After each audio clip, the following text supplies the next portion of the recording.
keetti yanaasiteetu ofitti na hiite jaalalaani Wadiisa olchiteetto lubbuu koo warroota dhibanii na eegaani Garuu keetti baattee na guddifte aanatti hin irranne karaa kee Ofii keerra caalaa na jaalatte na dhibeera waa'ee jaalalaa kee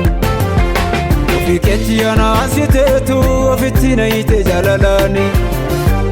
Wadiisa olchiteetto lubbuu koo warroota dhibanii na eegaani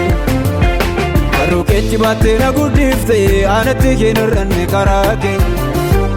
Ofii keerra caalaa na jaalatte na dhibeera waa'ee jaalalaa kee Siidhaa dinagdeen jireenyaa koo budduuqee finirraa ture ilbiin koo Horditee na dhaabdee marga keetiin yoomiyyuun shakkamuu dhaabbannaan koo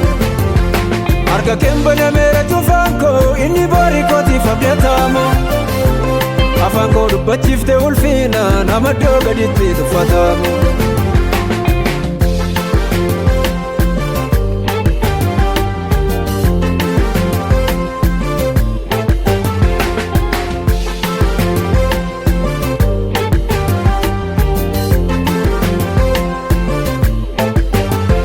Hin argamu banaaf akka keetti amalaaf jaalalaan adda taate Yagatee kan namni bira darbee gajjatteetu lafa olla fuute Hawaasni akkasitti na beeku sinna baasa dirree ulfinaatti Warroonneen abdadhes na dhibnaanni onna galchiteetta mana keetti Namaatii kee guyyaa falkaniitiin aara galfilaate lubbuu koofi Anillee akkasitti of hin yaanne har'a dhaabadheera ulfinaafi Kisiifatameen numu kan kee onnee korraa fuddeen si eebbisa Kan dhufus kan darbees toora galchee kan keetii gooftaa koo hundumtiisa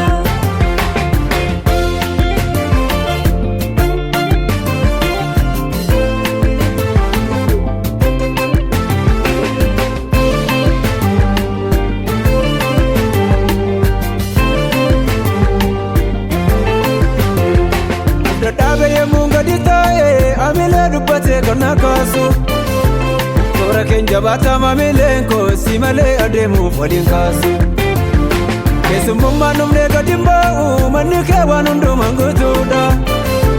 Hiyyeessaaf sooressaa kan hin jenne kan akka keen argina dhugaadha Namaatii kee guyyaa falkaniitiin aara galfilaate lubbuu koofi Anillee akkasitti of hin yaanne har'a dhaabadheera ulfinaafi Kisiifatameen numu kan kee onnee korraa fuddeen si eebbisa Kan dhufus kan darbees toora galchee kan keetii gooftaa koo hundumtiisa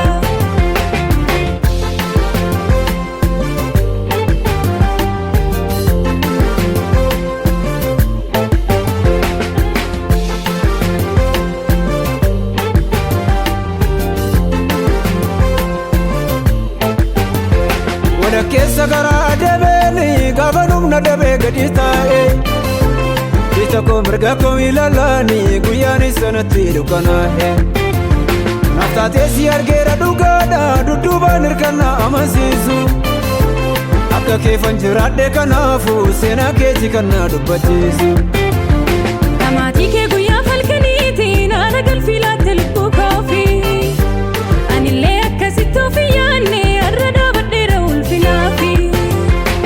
Kisiifatameen numu kan kee onnee korraa fuddeen si eebbisa Kan dhufus kan darbees toora galchee kan keetii gooftaa koo hundumtiisa Namaatii kee guyyaa falkaniitiin aara galfilaate lubbuu koofi Anillee akkasitti of hin yaanne har'a dhaabadheera ulfinaafi Kisiifatameen numu kan kee onnee korraa fuddeen si eebbisa Kan dhufus kan darbees toora galchee kan keetii gooftaa koo hundumtiisa